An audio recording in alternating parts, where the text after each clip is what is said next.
Hi Aquarius, this is Jav. Welcome po sa ating channel. Gamitin ang reading na ito bilang gabay lamang. Kung naka-resonate kayo, comment down. Tandaan, ito ay channel reading po. Kunin niyo lang po kung ano ang naka-resonate sa iyo. This is for you, Aquarius.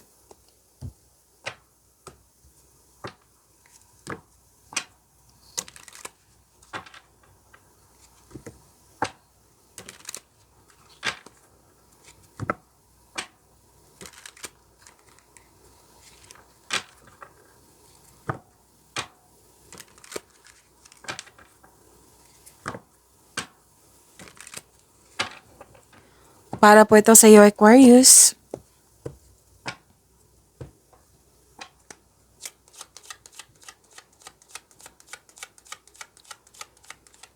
Maraming salamat po sa inyong patuloy na suporta, sa mga nag-donate, sa mga hindi nag-skip ng ads. Maraming salamat po.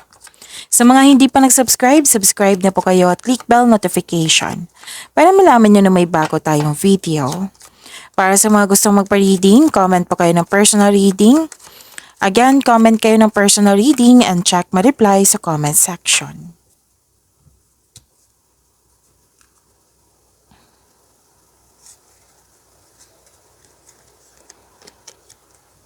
Aquarius.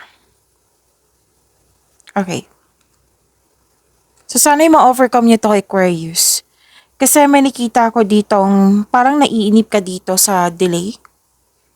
Or di kaya'y natagalan kayo sa paggawa ng desisyon. Or di kaya'y nagkaroon kayo ng hesitation to take an action. Alam nyo kung ano yung sinabi sa akin ngayon? Magtiwala sa inyong sarili. Na magagawa mo ng mabuti, ng maganda yung gagawin nyo ngayon. And magtiwala talaga sa sarili. Be confident. Magtiwala din sa inyong talino. Matalino si Aquarius. Pwede nagkaroon ng delay sa paggawa ng desisyon kasi posibleng may tutol dyan. Nagkaroon ng hesitation to take an action. Yan nagka-cause ng delay. Or delay sa hinihintay nyo. Pero itong delay na ito, mangyayari ito, kumbaga kung delay ito sa hinihintay nyo, darating din naman yan. Wala naman sinabi dito na hindi siya mangyayari. Darating din po yan. Ang ilan sa inyo, nagkaroon ng delay, kasi mismo kayo, kahit hindi siya sinasadya, it might be nabibigatan kayo sa paggawa ng desisyon. Kasi may sinabi din yung card mo dito. Okay? Dalawang card kasi nagsabi dito nabibigatan sa desisyon kasi may guilt or may i-sacrifice. May concern kayo sa isang tao na mahirap kausap or sobrang stricto. Pero most likely, mahirap to kausap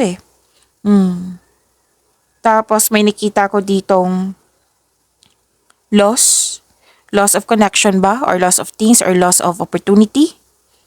Na worried ka or worried ka or nalungkot ka sa mga nangyari. Pwedeng tapos na ito na bit-bit mo hanggang ngayon. Pero kung hindi nangyari to, kung wala nangyari sa nakaraan, then ingat na lang po. Okay? And process this kind of feelings. Itong lungkot na ito, this is valid. Oo, lahat naman tayo makakaramdam niyan. So, i-process mo lang. Hindi siya ibig sabihin na lungkot ka, dyan ka na lang. Na parang nakakulong ka. No, you have to free yourself. You have to move forward. Paano ba mag-move forward? Bigyan mo ng solusyon yung nagbigay ng concern, yung worries mo. Bigyan ng sagot. Kasi may nakita ko ditong may mga tanong ka na naghahanap ka ng sagot.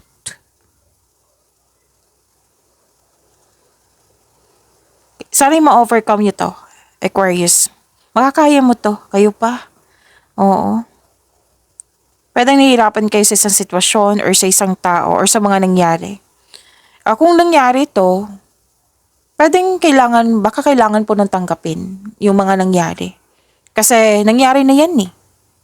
Okay? Pwedeng nahihirapan ka sa pagtanggap. So you have to accept the fact na nangyari na. So kung hindi ka confident, then give solution. Baka kailangan mo ng kausap, Aquarius. And baka nakaramdam ka ng pagod, pahinga din. But I think bibigyan mo ng time yung sarili mo. Kasi kung lalabas tong mga cards na ito, it means kailangan ng space, kailangan ng pahinga. Lahat naman tayo kailangan ng space po. Kailangan din makapagpahinga tayo. Kasi kung may pahinga, makapag-isip tayo ng maayos niyan after ng pahinga. Okay? So I believe ma-overcome nyo to, Aquarius.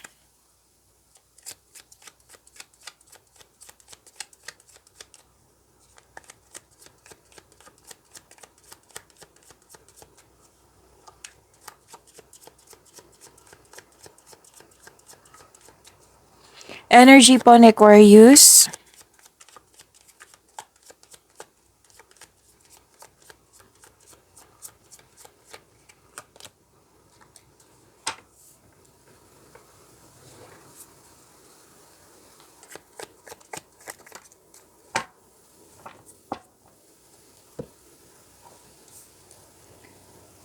Paalala lang po, lalo na sa mga bago dito. Kung may napansin kayo na repeating message, yan po yung pinupush ng cards nyo po. Like for example, nanood kayo sa inyong weekly Gabay Tarot reading which is upload the other day. So, kung hindi kayo nakapanood, panoorin nyo po. Kasi may mga gabay kayong makukuha doon. And, nanood kayo dito sa inyong gabay. Video reading. Tapos may napansin kayo from weekly to here, may napansin kayo na repeating message. Yan po yung pinupush ng cards na kailangan yung bigyan ng atensyon, solusyon, at aksyon kung maaari po. So, na yung energy ni Aquarius.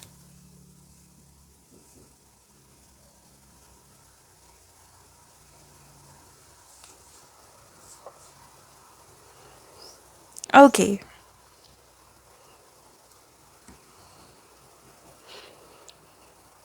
Ganda. Inspired.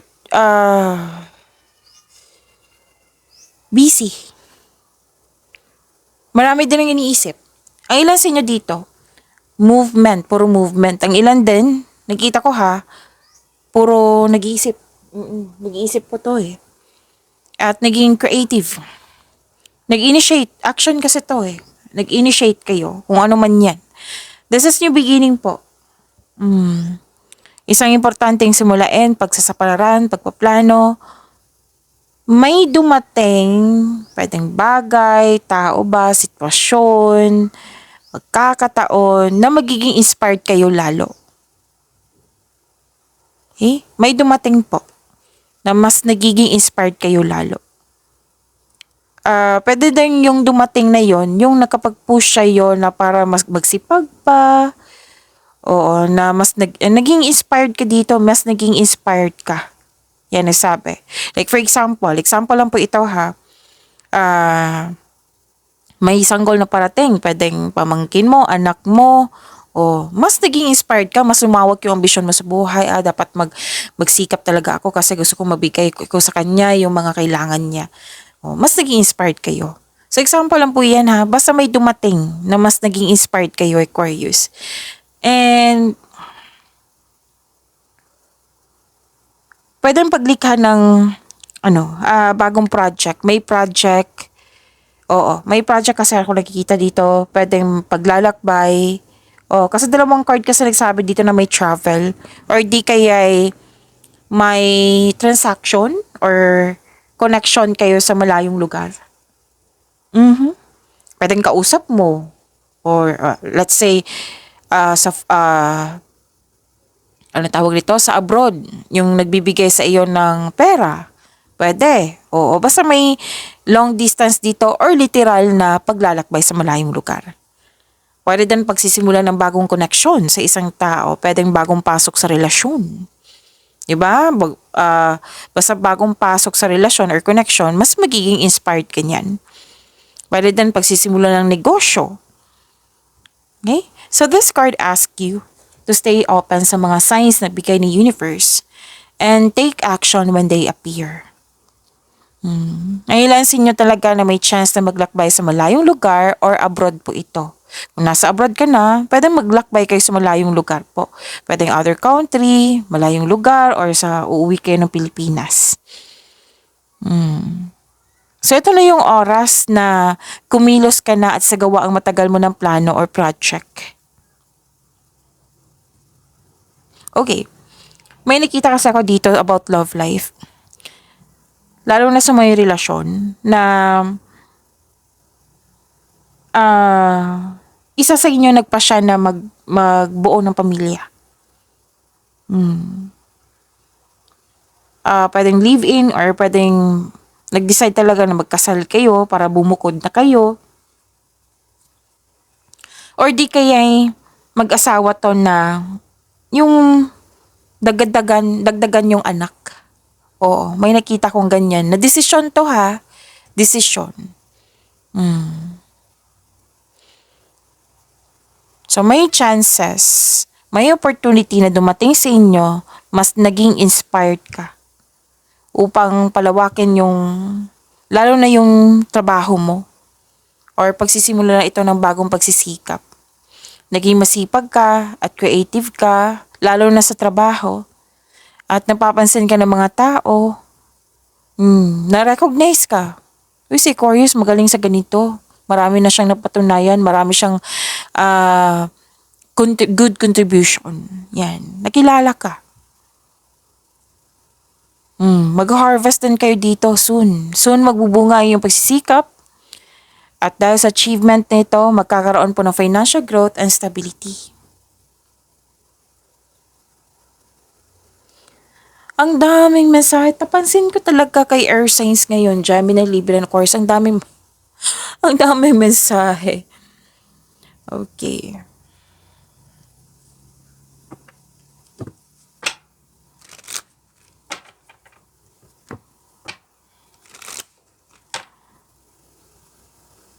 Okay.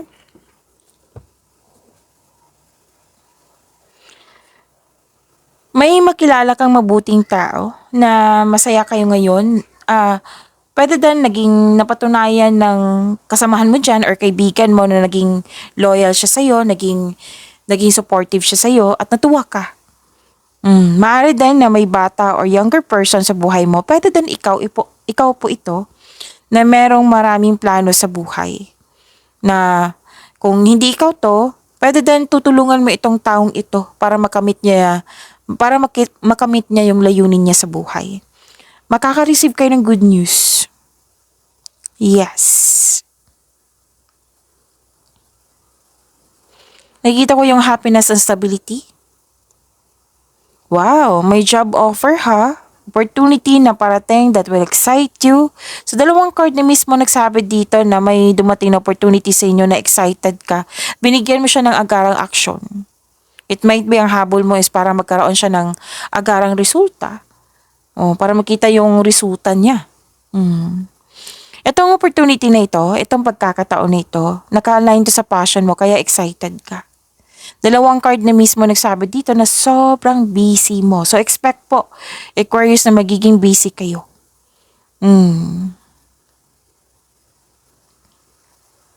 Kailangan po ng time management. Kasi nakita ko dito, Aquarius, na parang nag-promise ka na, like for example, project to. Matatapos ko ang project pagkabukas. So just make sure na you can deliver on your promises. Kailangan po ng time management. Kasi nga maraming ginagawa eh. Pwedeng promise to or yung tao umaasa na matatapos mo siya agad. So, yun. Baka kailangan ng tulong or kailangan mong i-move ang schedule.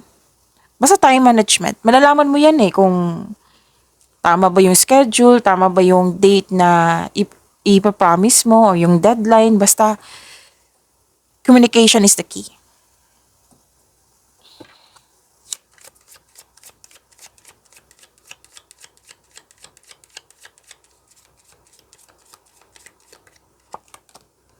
You're being gifted with blessings of happiness and peace. Oh, ang ganda naman, Aquarius.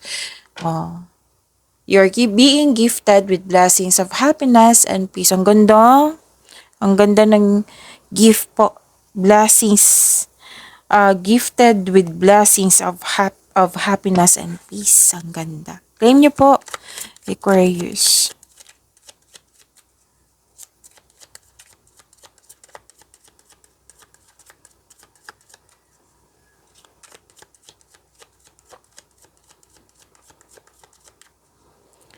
Career and money po ni Aquarius.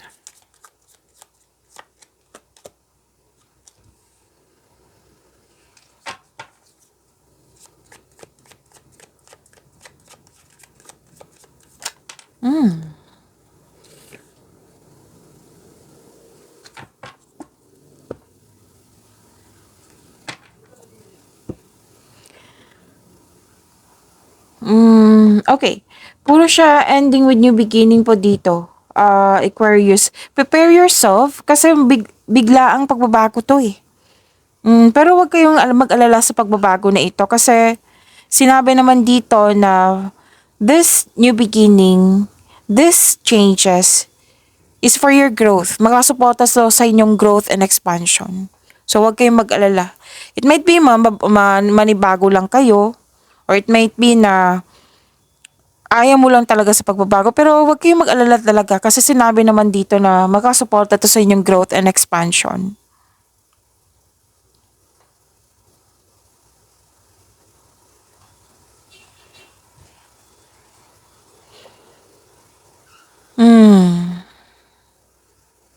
May pagbabago oh. Growth and expansion, pagbabago din sa financial, mas lumawak yung vision mo sa buhay.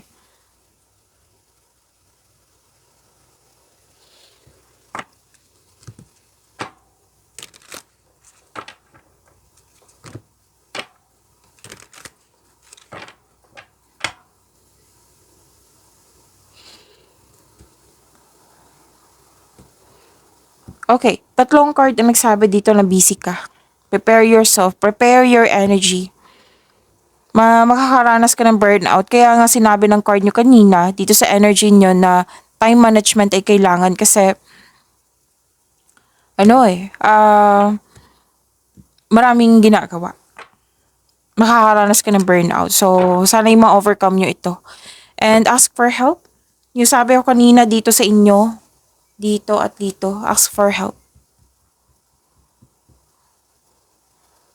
Actually, this, busy na ito, this is good blessing kasi I'm sure makapagbigay yan sa iyo ng good benefit. Pwedeng pera, pwedeng magagamit mo yung skills mo. At ito yung way para magkaroon ka ng promotion. Basta yung sinabi ko sa inyo na itong pagbabago na ito is makakabuti sa iyo. So magtiwala. Sa mga naiinip dyan, kasi nakita ko talaga naiinip kayo, dito rin, naiinip kayo. Kailangan nyo habaan yung pasensya nyo. And ask for help kung hindi mo dala lahat yung gawain. Ayusin ko lang. Ask for help para hindi mo dala lahat yung gawain po. Malapit mo naman matapos oh. Malapit mo na matapos yung mga ginagawa mo. Actually, nakita ko dito habang ginagawa mo yung mga trabaho mo dyan, nag-iisip ka ng mag-rest ako, mag-rest day ako, magbakasyon ako. Actually, last week pa ito. Natandaan ko to, Aquarius.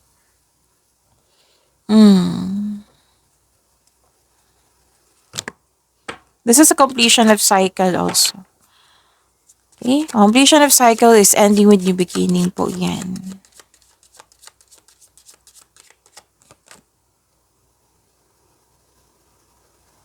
Okay. Public face. Follow your heart. Become who you want to be. Earn a reputation.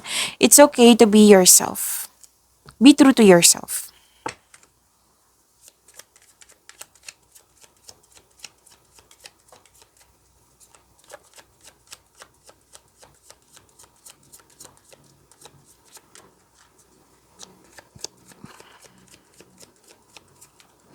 Love life, self-love, partnership, and romance ni Aquarius. Sensya na kayo sa ingay ha, may dumaan.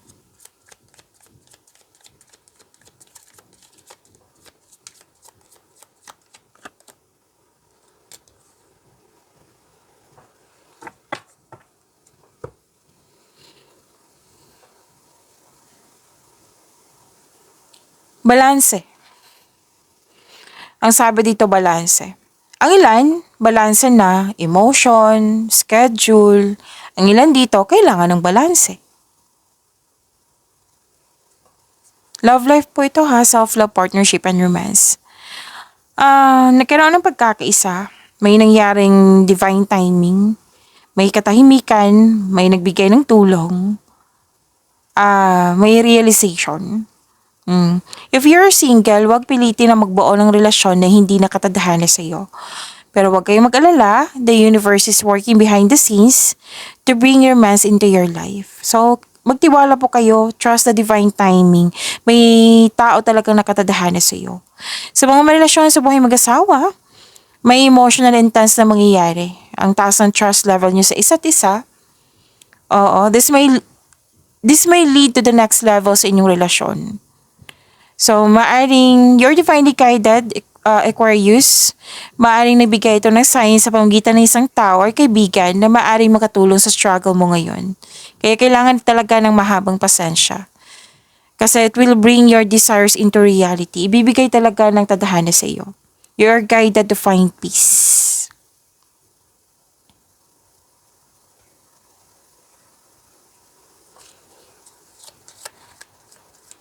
You're building stability, you're conserving resources.